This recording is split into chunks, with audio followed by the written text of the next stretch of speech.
결혼 6년 차 저는 그냥 평범한 회사원이었습니다. 아내는 동네에서 작은 피아노 학원을 운영했죠. 주변에서 보기엔 조용하게 잘 사는 부부였을 겁니다. 그런데 언제부턴가 이상했어요. 아내가 말수가 확 줄었습니다. 예전엔 제가 현관문만 열면 오늘 어땠어? 밥은 먹었어? 하면서 반갑게 맞이했었거든요. 근데 어느 순간부터는 제가 들어가도 고개도 안 돌리더라고요. 그냥 소파에 앉아서 휴대폰만 들여다보고 있었습니다. 처음엔 피곤하나 보다 생각했어요. 학원 일이 힘들 수도 있고 학부모들 응대하느라 지쳤을 수도 있잖아요. 그래서 대화를 걸어봤습니다. 오늘 학원은 괜찮았어? 응. 점심은 뭐 먹었어? 그냥. 대답이 점점 짧아지더니 나중엔 아예 한숨만 쉬었어요.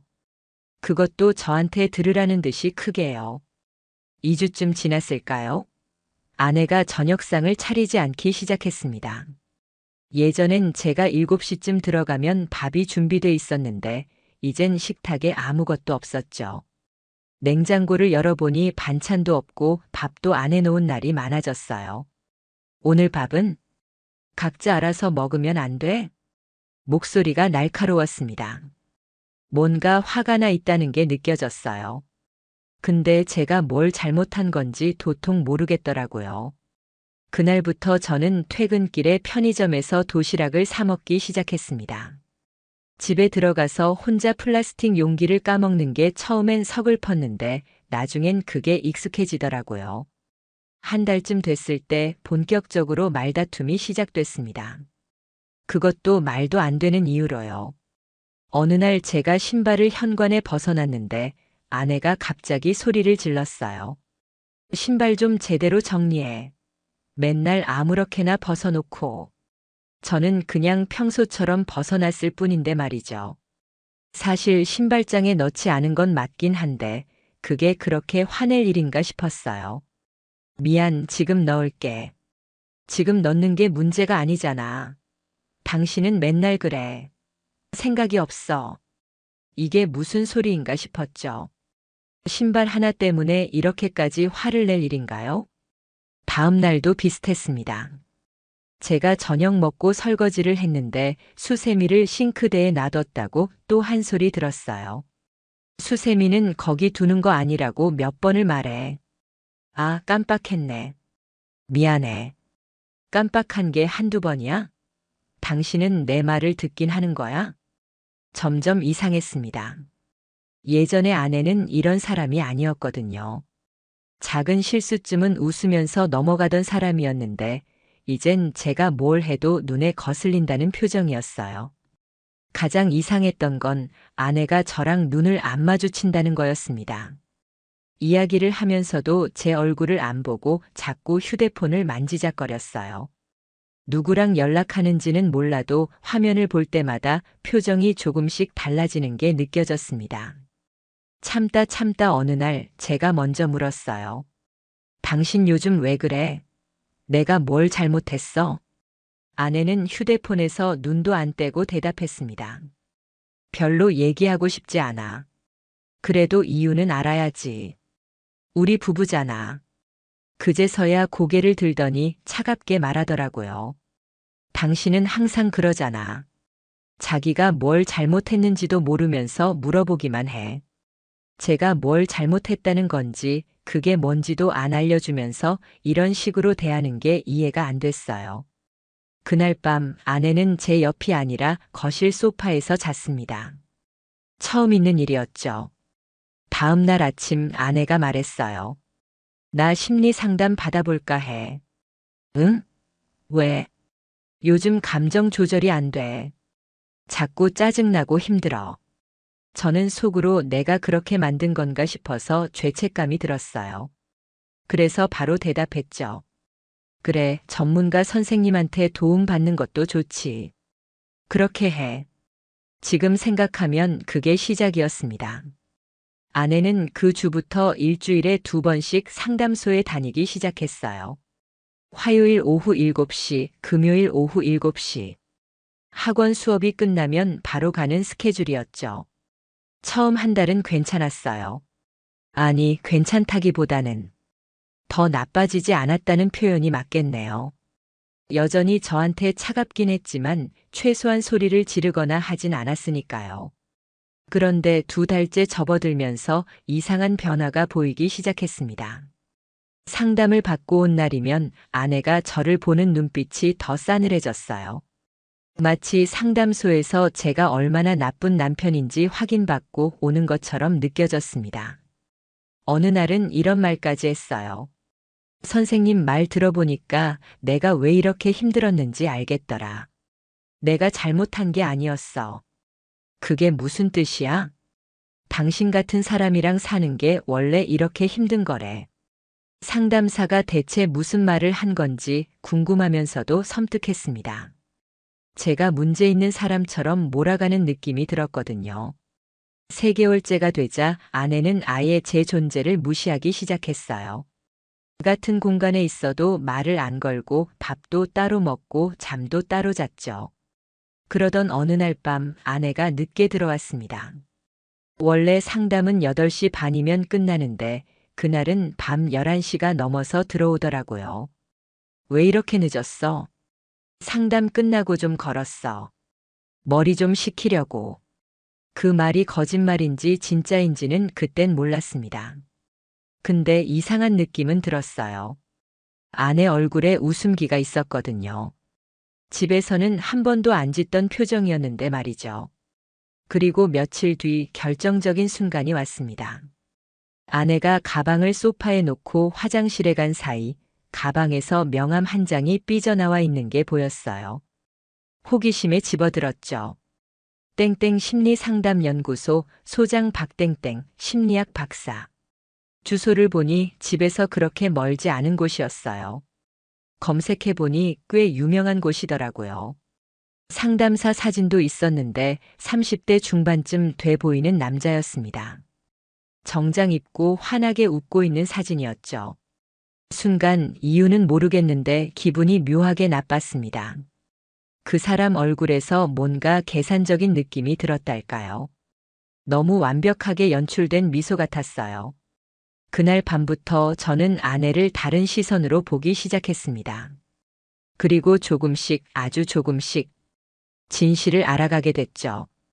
그날 이후로 저는 아내를 유심히 관찰하기 시작했습니다. 의도한 건 아니었어요. 그냥 자꾸 눈이 가더라고요. 상담 가는 날이면 아내는 평소보다 일찍 준비를 했습니다. 그리고 거울을 보는 시간이 길어졌어요. 립스틱을 바르고 머리를 다시 묶고 옷매무새를 정리하는 모습이 뭔가 어색했습니다. 상담 받으러 가는 건데 왜 그렇게 신경을 쓰나 싶었거든요. 어느 화요일 저는 일부러 일찍 퇴근했습니다. 아내가 상담소에 가는 길을 한번 봐야겠다는 생각이 들었어요. 이유는 모르겠지만 뭔가 확인하고 싶었습니다. 명함에 적힌 주소로 가보니 생각보다 조용한 골목에 있는 빌딩이었어요. 1층은 작은 카페였고 2층에 상담소가 있었죠. 건물 앞 카페에 들어가서 창가 자리에 앉았습니다. 7시 10분쯤 아내가 걸어오는 게 보였어요. 빠른 걸음으로 건물 안으로 들어가더니 잠시 후 2층 창문에 불이 켜졌습니다. 저는 그대로 앉아서 기다렸어요. 커피를 시켜놓고 아내가 나올 때까지요. 8시 40분 상담이 끝났을 시간인데 아내가 나오지 않았습니다. 9시가 됐고 9시 반이 지났죠. 2층 불은 여전히 켜져 있었어요. 10시 10분쯤 드디어 건물 문이 열렸습니다. 아내가 먼저 나왔고 그 뒤로 남자가 따라 나왔어요. 명함 사진에서 봤던 그 상담사였습니다. 그런데 이상했어요. 두 사람 사이의 거리가 너무 가까웠습니다. 그냥 상담사와 내담자 사이의 거리가 아니었어요. 상담사가 아내 어깨 근처에서 뭔가 말을 하는데 아내가 고개를 숙이고 웃더라고요. 웃는 거예요. 집에서 한 번도 안 짓던 그런 표정으로. 두 사람은 건물 앞에서 5분 정도 더 서 있다가 각자 다른 방향으로 걸어갔습니다. 아내는 지하철역 쪽으로, 상담사는 반대편 골목으로요. 집에 돌아와서 아내에게 물었습니다. 오늘 상담 어땠어? 응, 괜찮았어. 좀 늦게 끝났네. 아, 오늘은 얘기할 게 좀 많아서. 거짓말은 아닐 수도 있어요. 실제로 늦게까지 상담했을 수도 있죠. 근데 그날 본 아내의 표정이 자꾸 머릿속에 떠올랐습니다. 집에선 절대 안 짓는 그런 얼굴이었거든요. 다음 주 금요일 저는 또 그 카페에 앉아 있었습니다. 이번엔 의도적이었어요. 확인하고 싶었어요. 아내는 똑같은 시간에 도착했고 상담은 똑같이 늦게 끝났습니다. 10시쯤 두 사람이 나왔는데 이번엔 더 이상했어요. 건물 앞에서 헤어지지 않고 함께 골목 안쪽으로 걸어갔습니다. 저는 자리에서 일어나 조심스럽게 따라갔죠. 두 사람은 골목 안쪽에 있는 작은 식당 앞에 섰습니다. 상담사가 문을 가리키며 뭐라고 하는데 아내가 고개를 가로저었어요. 그러자 상담사가 웃으면서 고개를 끄덕였고 두 사람은 다시 걸었습니다. 제 심장이 빠르게 뛰기 시작했어요. 이건 뭔가 이상하다는 걸 본능적으로 알았습니다. 두 사람은 큰 길로 나와서 택시를 잡았습니다. 함께요. 같은 택시에 탔어요. 저는 그 순간 어떻게 해야 할지 몰라 그냥 서 있었습니다. 택시가 떠나가는 걸 멍하니 바라봤죠. 집으로 돌아오는 길 머리가 복잡했어요. 설마 내가 이상하게 본 건가? 혹시 같은 방향이라서 택시를 같이 탄 건가? 스스로를 납득시키려고 했습니다. 밤 11시 반 아내가 들어왔어요. 왜 이렇게 늦었어? 친구 만났어. 오랜만에 봐서 얘기 좀 하다가. 처음 듣는 핑계였습니다. 상담 끝나고 친구를 만났다고요? 그것도 밤 11시 반까지. 무슨 친구? 학교 동창. 갑자기 연락 와서 근처에서 잠깐 봤어. 더 이상 묻지 않았습니다. 물어봤자 거짓말만 돌아올 것 같았거든요. 그날 밤 잠이 안 왔어요. 침대에 누워서 천장만 바라봤습니다. 옆에서 아내는 편하게 자고 있었죠. 그 모습을 보는데 화가 났습니다. 아니, 화라기보다는 배신감이 들었어요. 다음 날 점심시간, 저는 회사 친한 선배한테 조심스럽게 물어봤습니다. 선배, 혹시 사람 알아보는 거 있잖아요. 뭐라고 하죠? 탐정? 왜? 무슨 일 있어? 아니요, 그냥 궁금해서요. 선배는 웃으면서 대답했습니다. 요즘은 심부름 센터 같은 데서도 하던데? 근데 진짜 궁금해서 묻는 거 아니지? 말을 돌렸지만 선배는 눈치 빠른 사람이었어요. 퇴근 전에 카톡으로 연락처 하나를 보내왔습니다. 내 친구가 예전에 여기 썼대. 괜찮다던데. 조용히 처리해준다고 하더라. 그날 저녁 저는 그 번호로 전화를 걸었습니다. 통화 내용은 간단했어요. 사람 추적 가능한가요? 가능합니다. 어떤 경우신가요? 제 아내를 좀 확인하고 싶습니다. 상대방은 더 이상 묻지 않았습니다. 그저 만나서 얘기하자고 했죠. 이틀 뒤 저는 역 근처 작은 사무실에서 그 사람을 만났습니다. 40대 중반쯤 돼 보이는 남자였는데 생각보다 평범해 보였어요. 부인분이 특정 장소에 자주 가신다고요? 네, 일주일에 2번 상담소에 갑니다. 근데 상담 끝나고 늦게 들어와요. 상담소 주소 알려주시면 확인해 보겠습니다. 비용은 생각보다 비쌌어요. 하루에 20만 원씩, 일주일이면 100만 원이 넘었습니다. 근데 그 돈이 아깝지 않았어요. 진실을 알고 싶었거든요. 그 사람은 일주일 동안 아내를 따라다녔습니다. 상담소 앞에서 대기했다가 끝나는 시간에 맞춰 움직였죠. 일주일 후 다시 그 사무실에서 만났을 때 탐정은 봉투 하나를 건넸습니다. 열어보시죠. 봉투 안에는 사진이 여러 장 들어 있었어요. 날짜와 시간이 적혀 있었습니다. 첫 번째 사진, 아내와 상담사가 건물 앞에서 나란히 서 있는 모습이었습니다. 두 번째 사진, 두 사람이 골목 안쪽으로 걸어가는 뒷모습이었죠. 세 번째 사진, 작은 건물 입구 앞에 서 있는 두 사람. 상담사가 비밀번호를 누르고 있었어요. 네 번째 사진, 두 사람이 그 건물 안으로 들어가는 모습. 이 건물이 뭔가요? 오피스텔입니다. 저 상담사 명의로 등록돼 있어요. 다섯 번째 사진, 같은 건물 주차장에서 찍은 거였습니다.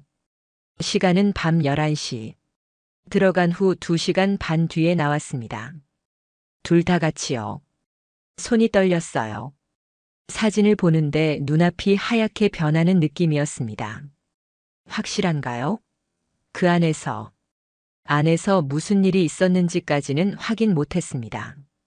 하지만 일주일 중 4번 상담이 있었는데 3번은 저 오피스텔로 갔어요. 마지막 사진은 두 사람이 오피스텔에서 나오는 장면이었습니다. 아내 얼굴이 선명하게 찍혀 있었어요. 웃고 있었습니다. 사무실을 나와서 길거리를 걸었는데 다리에 힘이 안 들어갔어요. 벤치에 앉아서 한참을 있었습니다. 머릿속으로 계산했어요. 상담을 시작한 게 3달 전, 일주일에 2번씩이면 적어도 20번은 넘게 만났다는 얘기죠. 그중 절반 이상을 그 오피스텔에서 보냈다면 집에 가기 싫었습니다. 아내 얼굴을 보기 싫었어요. 근데 안 갈 수도 없었죠. 결국 밤 10시쯤 집에 들어갔습니다. 아내는 거실에서 TV를 보고 있었어요. 제가 들어가도 고개도 안 돌렸습니다. 저녁 먹었어? 응. 나도 먹고 왔어. 더 이상 대화는 없었어요. 저는 방으로 들어가 문을 닫았습니다. 그날 밤부터 저는 본격적으로 준비를 시작했습니다. 증거를 더 모아야 했고 법적으로 대응해야 한다는 걸 알았거든요. 탐정이 준 사진들을 다시 펼쳐놓고 하나하나 들여다봤습니다. 날짜, 시간, 장소가 정확하게 기록돼 있었어요. 이 정도면 증거로 충분할까요? 아니, 더 필요했습니다. 확실하게 해야 했어요. 다음 날 아침 회사에 가기 전에 법률사무소 몇 곳에 전화를 걸었습니다. 상담 예약을 잡으려고요. 3곳에서 통화했는데 모두 비슷한 말을 했습니다. 증거가 더 있으면 좋습니다. 문자 메시지나 통화 내역 같은 거요. 문제는 아내 휴대폰을 볼 방법이 없다는 거였어요. 비밀번호도 바뀌었고 항상 들고 다녔거든요. 예전엔 집에 놔두고 외출할 때도 많았는데 요즘은 화장실 갈 때도 가지고 갔습니다. 그래서 다른 방법을 생각했어요. 탐정한테 다시 연락했습니다. 녹음이 가능한가요? 두 사람이 만날 때 하는 대화를요. 어렵긴 한데 시도는 해볼 수 있습니다. 단 보장은 못 드립니다. 해주세요.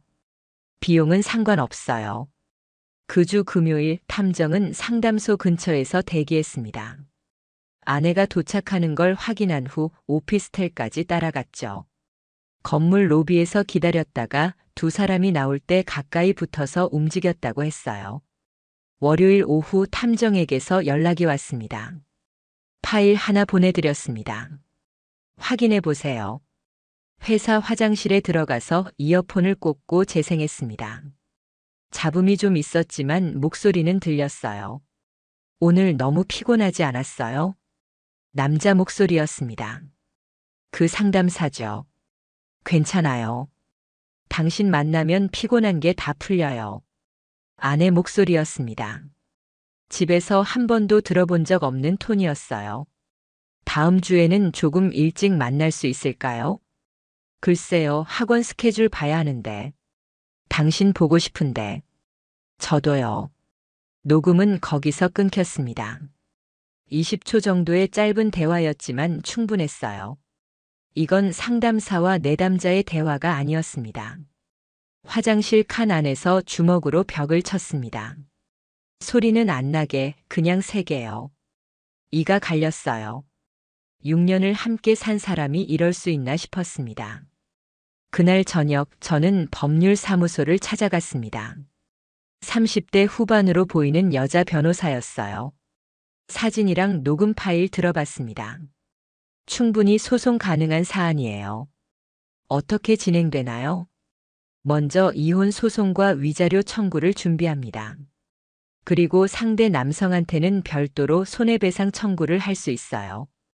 금액은 어느 정도 나올까요? 케이스마다 다르지만 이 정도 증거면 최소 2천에서 3천 정도는 받을 수 있습니다. 부인 쪽 재산 분할도 최소한으로 낮출 수 있고요. 숫자가 중요한 게 아니었어요. 그냥 제대로 된 처벌이 필요했습니다. 상담사 자격증 같은 것도 문제 삼을 수 있나요? 당연하죠. 내담자와 사적인 관계를 맺는 건 윤리 위반입니다. 관련 협회에 신고하면 자격 정지나 박탈될 수 있어요. 그렇게 해주세요. 다 해주세요. 변호사는 고개를 끄덕였습니다. 준비하는데 2주 정도 걸립니다. 그동안 부인에게 눈치채이면 안 되니까 평소처럼 행동하세요. 평소처럼이라고요? 그게 가능할까요? 집에 돌아가니 아내는 소파에 앉아 있었습니다. 휴대폰을 보면서 웃고 있더라고요. 누구랑 메시지 주고받는 게 분명했어요. 뭐가 그렇게 웃겨? 고개를 들더니 표정이 싹 굳었습니다. 아무것도 아니야. 요즘 휴대폰 자주 보내. 원래 자주 봤는데? 왜 그래? 그게 문제야. 날카롭게 반응하더군요. 예전 같았으면 제가 물러섰을 겁니다. 근데 이젠 아니었어요. 아니, 그냥 물어본 거야. 그날 밤 아내는 또 거실에서 잤습니다. 다음 주 화요일 저는 일부러 아내보다 먼저 나왔습니다. 그리고 상담소 근처로 갔어요. 이번엔 탐정 없이 제가 직접 보려고요. 7시가 조금 넘었을 때 아내가 도착했습니다. 건물 안으로 들어가는 걸 확인하고 저는 맞은편 편의점에서 기다렸어요. 8시 반, 9시, 9시 반. 시간이 흘렀습니다. 제 안에서 뭔가가 끓어오르는 게 느껴졌어요. 10시 10분쯤 두 사람이 나왔습니다. 나란히 걸으면서 뭔가 얘기하고 있었어요.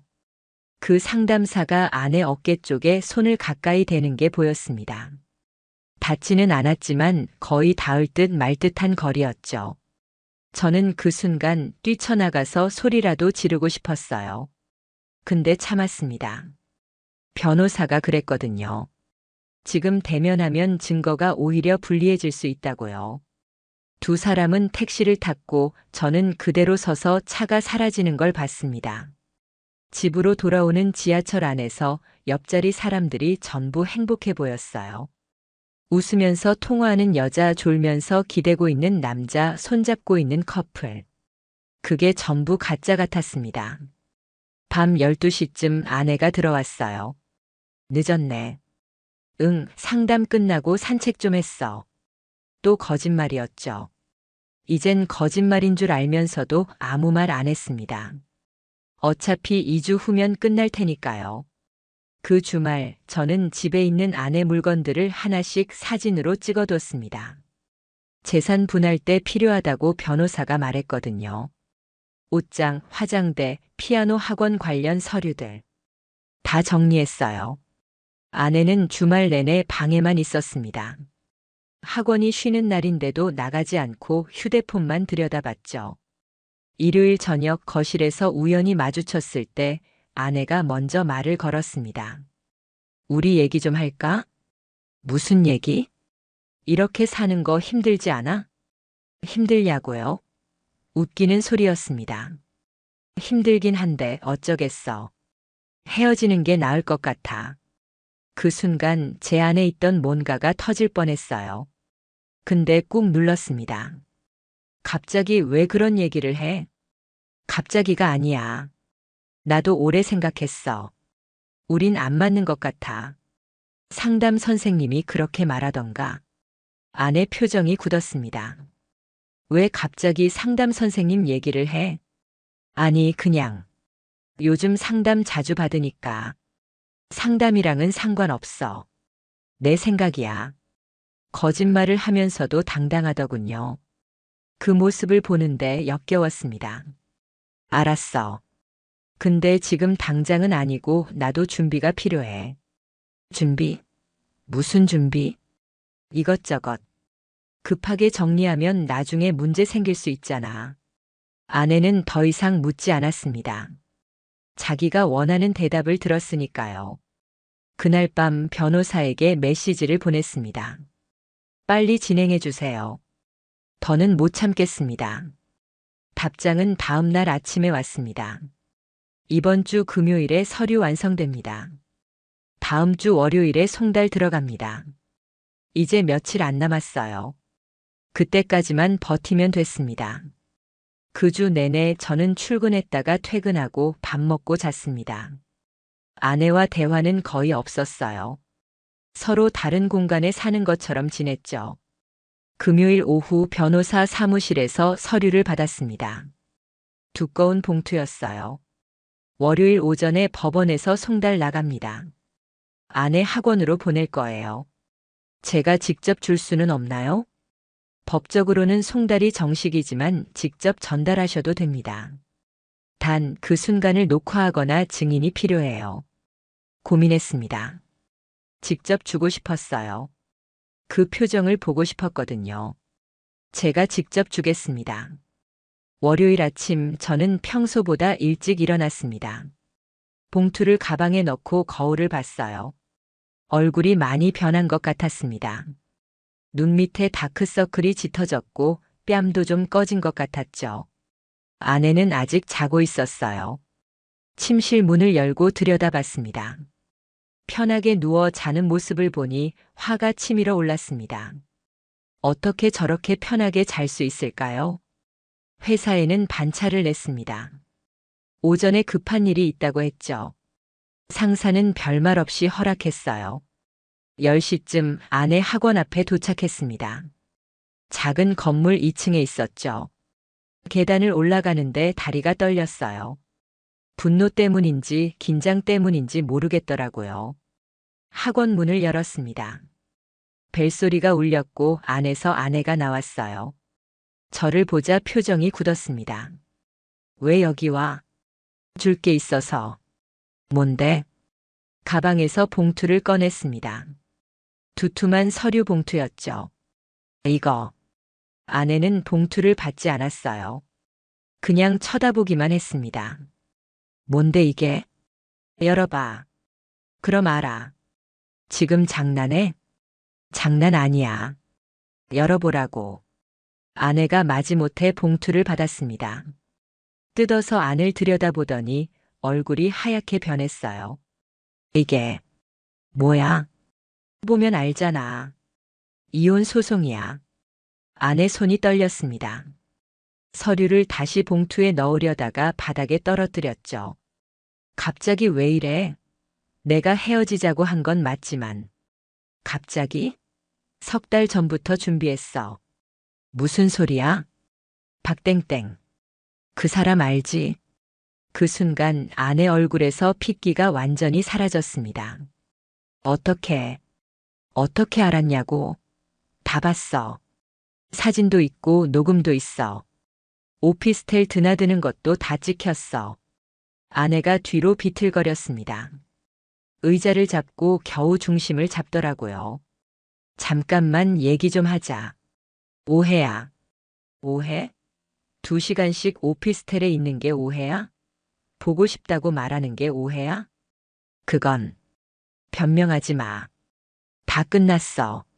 서류 보면 알겠지만 위자료 3천만 원 청구했어. 그 사람한테는 별도로 2천 더 청구했고. 아내가 주저앉았습니다. 바닥에 털썩 앉더니 고개를 떨궜어요. 제발. 한 번만. 한 번? 몇 번을 만났는데? 20번 넘게 만났잖아. 더 이상 볼 게 없었습니다. 돌아서서 나오려는데 아내가 뒤에서 소리쳤어요. 당신이 날 이렇게 만든 거야. 당신이 날 무시했잖아. 발을 멈췄습니다. 돌아봤죠. 내가 무시했다고? 내가 뭘 잘못했는데? 당신은 내 얘기를 들어준 적이 없어. 맨날 회사 일만 중요하고. 웃음이 나왔어요. 비웃음이었죠. 그래서 다른 남자 만난 거야? 그게 이유야? 미안해. 미안하다고 끝나는 거 아니야. 법정에서 보자. 학원을 나와서 계단을 내려갔습니다. 밖으로 나오니 햇빛이 눈부셨어요. 근데 기분은 전혀 개운하지 않았습니다. 속이 쓰리고 메스꺼웠죠. 그날 오후 변호사에게서 연락이 왔습니다. 상대방 남성분 박땡땡 씨 쪽에도 서류 송달 완료됐습니다. 반응은요? 변호사 선임했다고 연락 왔습니다. 아마 이번 주 안으로 답변서 나올 거예요. 얼마나 걸릴까요? 빠르면 2달, 길면 3달 정도 봐야 합니다.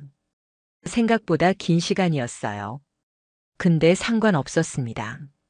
끝까지 갈 생각이었으니까요. 그날 저녁 집에 들어가니 아내가 없었습니다. 짐도 몇 개 없어진 것 같았어요. 옷장을 열어보니 옷 절반이 사라졌더라고요.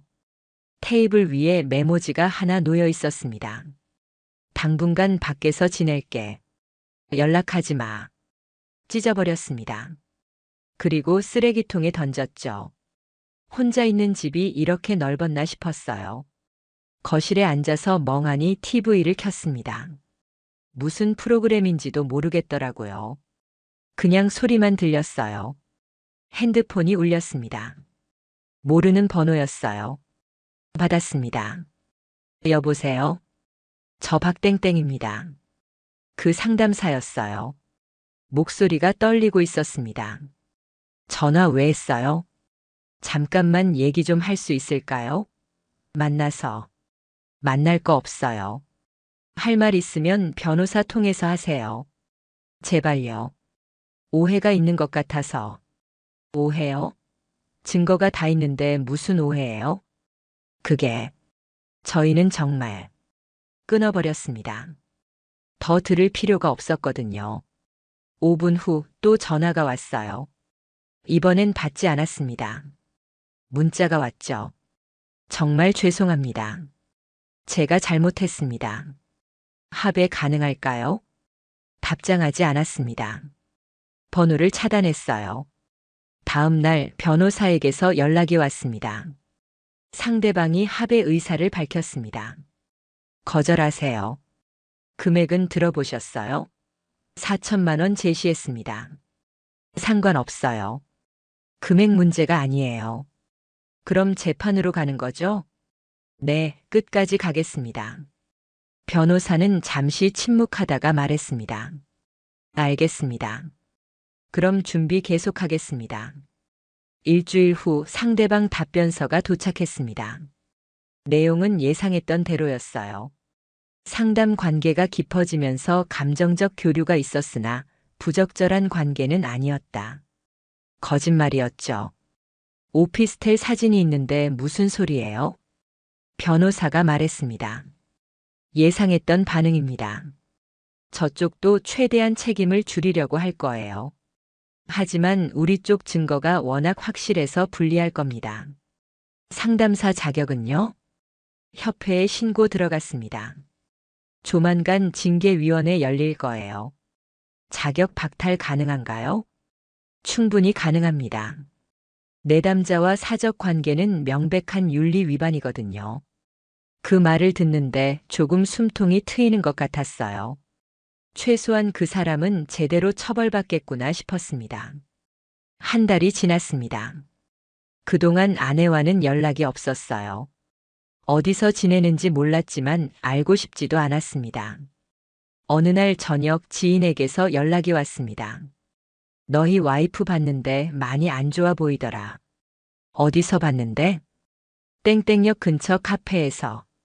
혼자 앉아 있던데 얼굴이 많이 상한 것 같았어. 그래. 너 괜찮아? 응, 괜찮아. 사실 괜찮지 않았어요. 밤에 잠도 잘 안 왔고 밥맛도 없었습니다. 근데 후회는 없었어요. 이건 제가 해야 할 일이었으니까요. 2달이 지났습니다. 첫 재판 날짜가 잡혔어요. 법원에서 날아온 통지서를 받아든 순간 손에 땀이 났습니다. 드디어 시작되는구나 싶었죠. 재판 전날 밤 잠을 거의 못 잤어요. 내일 법정에서 아내를 보게 된다는 게 실감이 안 났습니다. 그 사람도 올까요? 두 사람이 나란히 앉아 있을까요? 아침 9시 법원에 도착했습니다. 변호사가 먼저 와 있었어요. 긴장하셨죠? 괜찮습니다. 저희가 유리해요. 상대방은요? 아직 안 왔네요. 곧 오겠죠.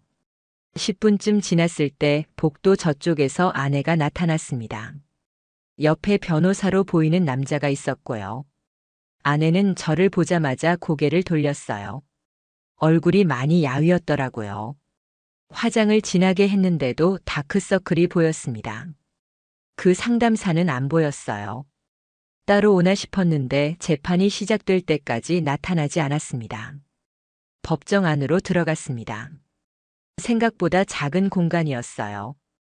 판사석 앞에 양쪽으로 테이블이 있었고 저는 오른쪽에 앉았습니다. 잠시 후 아내가 들어와서 왼쪽에 앉았어요. 우리 사이의 거리는 5미터도 안 됐지만 세상 끝처럼 느껴졌습니다. 판사가 들어왔고 재판이 시작됐습니다. 먼저 원고 측 주장을 듣겠습니다. 제 변호사가 일어나서 말했어요. 결혼 생활, 아내의 상담소 출입, 그 상담사와의 관계, 오피스텔 출입 증거들. 차례차례 설명했습니다. 증거자료 제출합니다. 사진들이 하나씩 모니터에 띄워졌어요. 아내와 그 남자가 건물에 들어가는 모습, 함께 나오는 모습, 택시를 타는 장면까지요. 아내는 고개를 숙이고 있었습니다. 어깨가 떨리는 게 보였어요. 피고 측 답변 들어보겠습니다. 아내 변호사가 일어났습니다. 저희 의뢰인은 심리적으로 매우 힘든 시기를 겪었고 상담을 통해 도움을 받고자 했습니다. 상담사와의 관계는 치료적 관계였으며 제 변호사가 끼어들었어요. 그럼 녹음 파일을 들어보시죠. 그 20초짜리 녹음이 재생됐습니다. 보고 싶다는 말이 법정에 울려 퍼졌어요. 아내 변호사가 말문이 막혔습니다. 판사가 물었습니다. 피고 이에 대해 할 말 있습니까? 아내가 작은 목소리로 대답했어요. 죄송합니다. 다른 변명은 없습니까? 없습니다. 첫 재판은 30분 만에 끝났습니다. 다음 재판 날짜를 잡고 추가 증거 제출 기한을 정했죠. 밖으로 나왔을 때 복도에서 아내와 마주쳤어요. 아내가 다가왔습니다. 잠깐만. 할 말 없어. 그 사람이 날 버렸어. 처음 듣는 말이었어요. 상담사가 아내를 버렸다고요? 무슨 소리야? 소송 시작되고 나서 연락 끊었어. 내가 전화해도 안 받고 문자도 차단했어. 비웃음이 나왔습니다. 그래서? 나한테 동정받으려고? 아니, 그냥 당신이 알아야 할 것 같아서. 이제 와서 피해자인 척 하지 마. 둘이 같이 저지른 일이잖아. 아내 눈에 눈물이 고였어요. 근데 전혀 안쓰럽지 않았습니다. 학원은 어떻게 됐어? 문 닫았어. 학부모들이 다 알아버렸어. 당연하지. 나 지금 일용직 하면서 지내. 찜질방에서 자고. 그게 내 알바야? 더 이상 듣고 싶지 않았어요. 돌아서서 걸어갔습니다. 일주일 후 변호사에게서 연락이 왔습니다. 상대방 남성, 그 상담사요. 자격 정지 처분 받았습니다. 정지요? 박탈 아니고요. 1차로 정지고요. 2차 징계에서 박탈 가능성 높습니다. 그리고 상담소도 폐업했대요. 본인은요? 연락 두절 상태랍니다. 재판 출석 요구했는데 나타나지 않았어요. 도망친 거였어요. 그 비겁한 인간이. 그럼 재판은 어떻게 되나요? 일방적으로 진행됩니다. 출석 안 하면 저희한테 더 유리해요. 두 번째 재판에서는 그 남자가 정말 나타나지 않았습니다. 판사가 불쾌한 표정을 지었어요. 피고인 박땡땡, 정당한 사유 없이 불출석했습니다. 다음 재판에도 불출석 시 결석 판결 내리겠습니다. 세 번째 재판도 마찬가지였어요. 그 남자는 끝까지 안 나타났습니다. 판사가 말했습니다. 충분한 심리를 거쳤다고 판단합니다.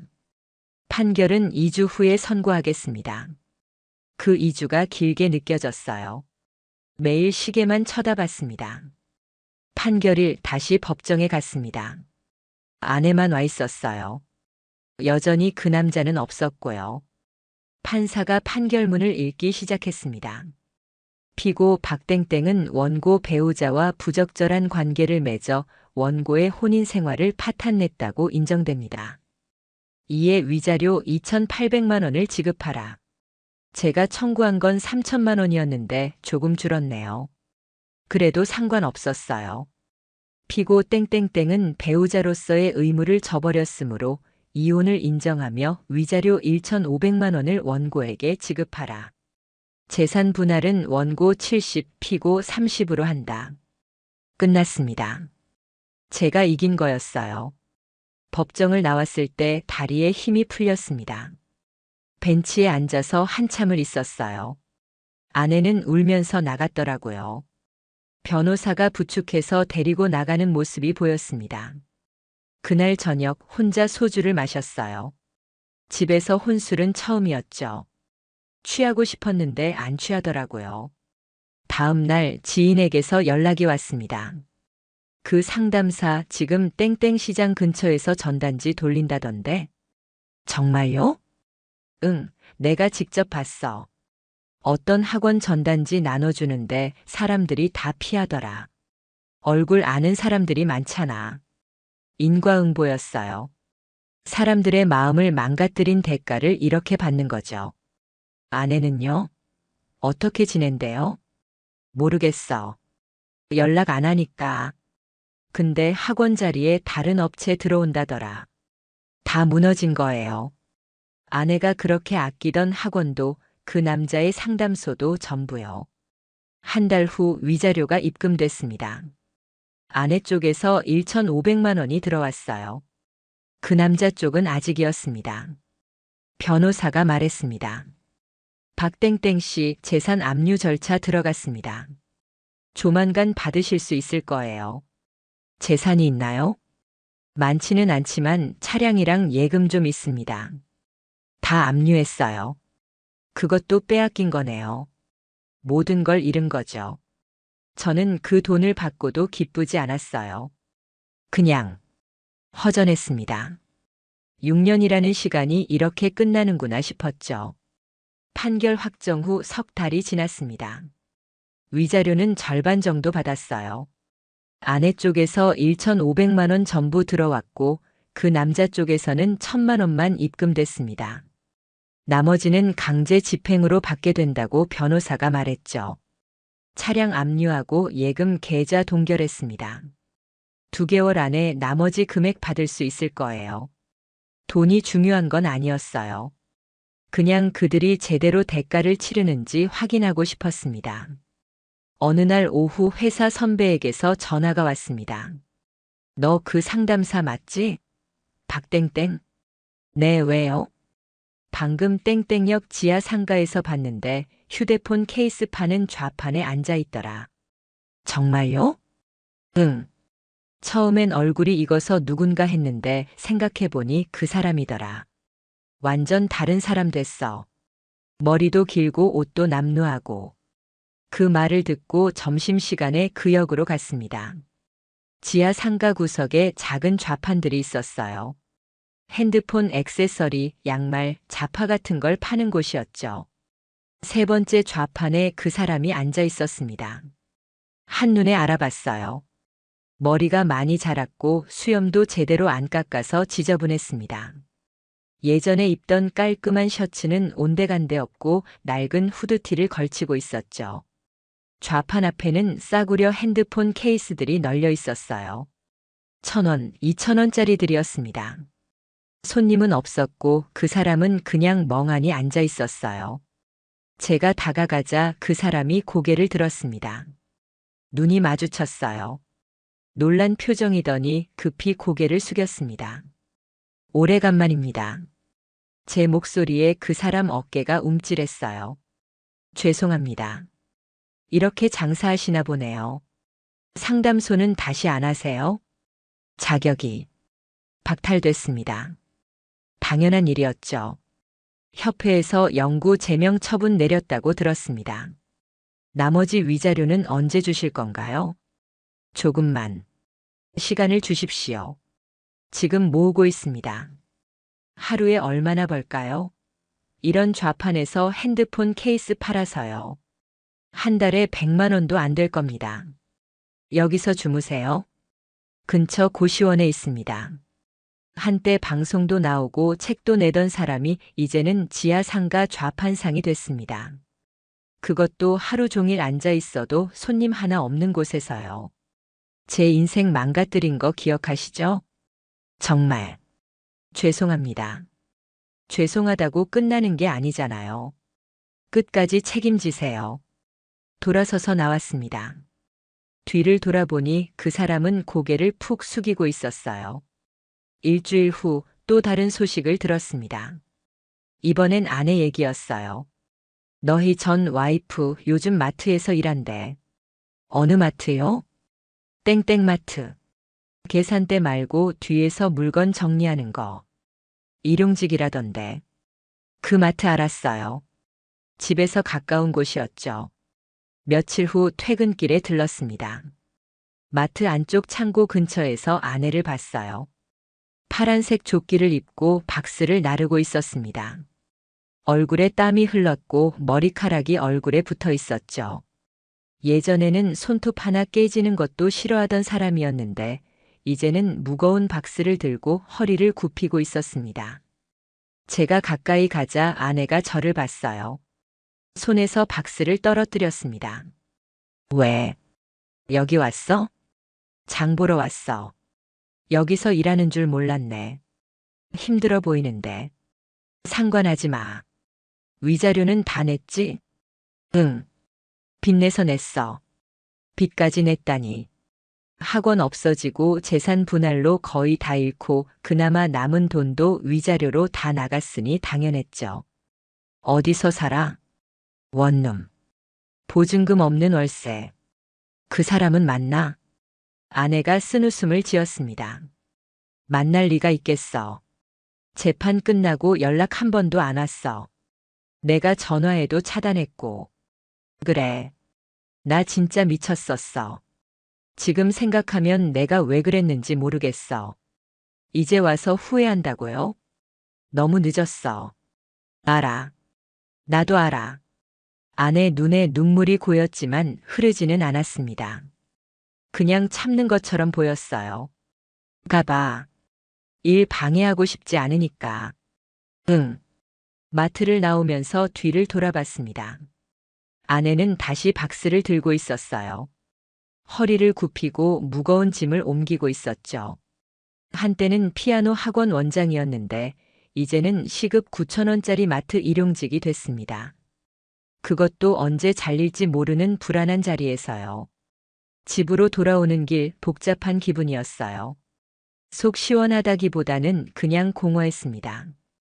그들이 망하는 걸 보고도 전혀 기쁘지 않았어요.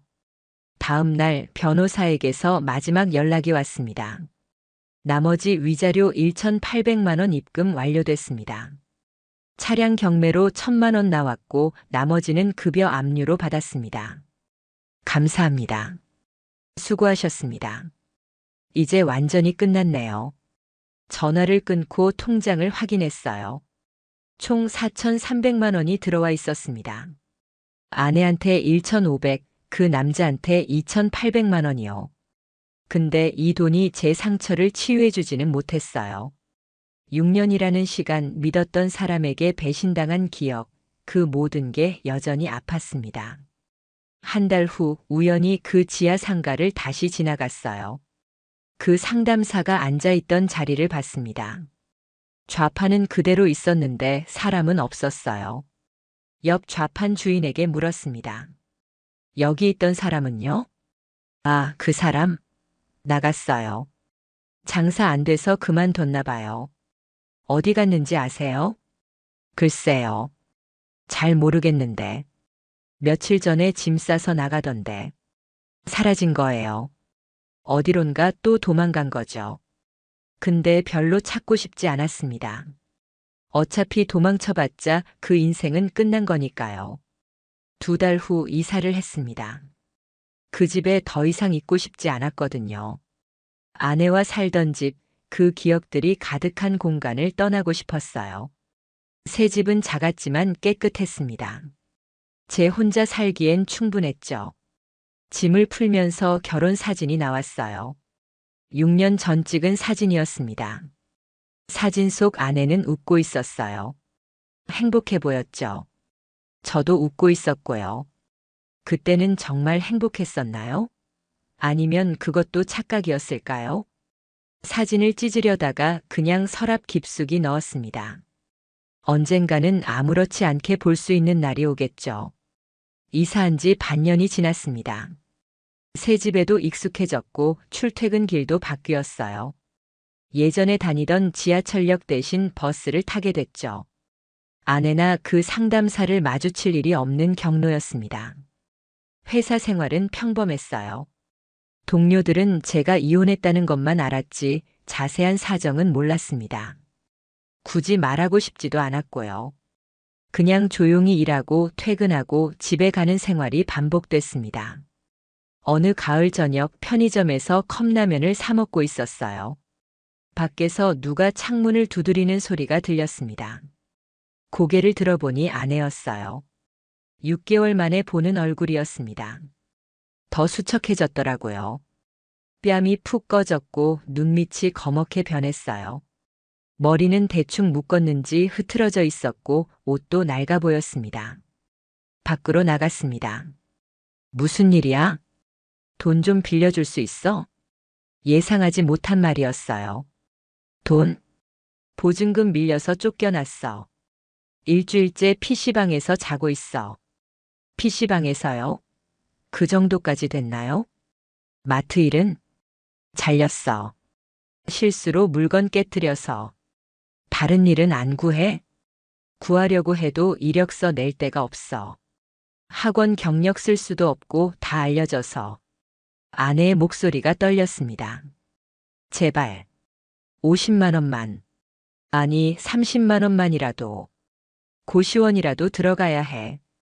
저를 쳐다보는 눈빛이 절박했어요. 한때는 자존심 강하던 사람인데 이제는 전 남편한테 구걸하고 있었습니다. 안 돼. 왜? 당신 위자료 4천만 원 넘게 받았잖아. 그건 내 돈이야. 내가 받을 자격이 있어서 받은 거고. 제발. 나 진짜 죽을 것 같아. 밥도 제대로 못 먹고. 그럼 부모님한테 가. 연락 끊었어. 이혼 소식 듣고 절연했어. 당연했죠. 딸이 불륜으로 이혼당했다는 걸 알면 어떤 부모가 받아주겠어요? 친구들은 다 피해. 아무도 내 전화 안 받아. 아내는 완전히 고립됐습니다. 가족도 친구도 직장도 집도 없었어요. 그야말로 바닥이었죠. 미안하지만 못 도와줘. 당신, 정말 이럴 거야? 내가 왜 도와줘야 해? 나한테 그렇게 한 사람이. 아내 눈에서 눈물이 흘렀습니다. 큰 소리로 울지는 않았어요. 그냥 조용히 눈물만 흘렀습니다. 알았어. 미안해. 돌아서서 가는 뒷모습을 봤습니다. 터벅터벅 걷는 게 힘없어 보였어요. 예전에는 하이힐 소리가 경쾌하게 났었는데 이제는 낡은 운동화를 질질 끌며 걷고 있었습니다. 편의점으로 돌아와 앉았는데 컵라면이 식어 있었어요. 먹을 생각이 안 나서 그냥 버렸습니다. 집으로 돌아오는 길 복잡한 감정이 들었어요. 동정심? 아니었습니다. 죄책감? 그것도 아니었어요. 그냥 허무했습니다. 2달 후 지인에게서 연락이 왔습니다. 너희 전 와이프 지방 내려갔다던데? 어디로? 부산인가? 거기서 식당 설거지 일 구했다고 하더라. 서울에서 완전히 떠난 거였어요. 더 이상 아는 사람 없는 곳으로요. 그 상담사는요? 걔는 진짜 소식이 없어. 아예 잠적한 것 같던데. 그렇게 두 사람은 제 삶에서 완전히 사라졌습니다. 1년이 지났습니다. 이제는 그 일을 생각하는 횟수가 많이 줄었어요. 가끔 문득 생각나긴 하지만 예전처럼 분노하지는 않았습니다. 회사에서 팀장이 물었습니다. 요즘 괜찮아 보이네. 뭔가 달라졌어. 그래요? 응. 예전엔 표정이 어두웠는데 요즘은 좀 밝아진 것 같아. 밝아졌다기보다는 그냥 무뎌진 거였어요. 상처가 아물어서 밝아진 게 아니라 느끼지 않게 된 거죠. 주말엔 혼자 영화를 보러 가기도 했습니다. 예전엔 혼자 극장 가는 게 외로워 보일까봐 안 갔었는데 이제는 신경 쓰이지 않았어요. 밥도 혼자 먹고 산책도 혼자 하고 잠도 혼자 잤습니다. 처음엔 적응이 안 됐지만 이제는 이게 제 일상이었어요. 어느 날 서랍을 정리하다가 그 결혼 사진을 다시 발견했습니다. 꺼내서 봤어요. 이번엔 찍고 싶지 않았습니다. 그냥 옛날 사진을 보는 느낌이었죠. 이런 시절도 있었구나. 그 정도였어요. 더 이상 화도 슬픔도 느껴지지 않았습니다. 사진을 다시 서랍에 넣으려다가 쓰레기통에 버렸습니다. 이제는 진짜 필요 없었거든요. 창문을 열었습니다. 시원한 바람이 들어왔어요. 밖에서 아이들 노는 소리가 들렸고 누군가 웃는 소리도 들렸습니다. 세상은 계속 돌아가고 있었어요. 제가 힘들든 말든 세상은 변함없이 흘러갔습니다. 저도 그 흐름에 다시 올라탔습니다. 완전히 회복됐다고는 할 수 없지만 최소한 앞으로 걷고 있었어요. 6년의 결혼 생활, 석 달의 배신, 1년의 법적 싸움, 그리고 회복의 시간들. 그 모든 게 제 인생의 한 부분이 됐습니다. 지우고 싶지만 지울 수 없는 기억이죠. 하지만 그 기억 때문에 멈춰 있을 수는 없었습니다. 아내는 지금 어디서 뭘 하고 있을까요? 그 상담사는요?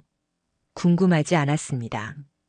그들의 인생은 그들이 책임지는 거고 제 인생은 제가 책임지는 거니까요. 위자료 4,300만 원은 통장에 그대로 있습니다. 쓰지 않았어요. 쓰고 싶지도 않았고요. 그냥 기록으로 남겨두려고요. 제가 받아야 할 정당한 대가였다는 증거로요. 이제 정말 끝입니다. 이 이야기를 여기서 마무리합니다. 혹시 비슷한 일을 겪고 계신 분이 있다면 참지 마세요. 증거를 모으고 법적으로 대응하세요. 감정에 휘둘리지 말고 냉정하게 처리하시길 바랍니다. 배신은 용서할 수 있어도 그 대가는 반드시 치러야 합니다. 그게 제가 배운 교훈입니다.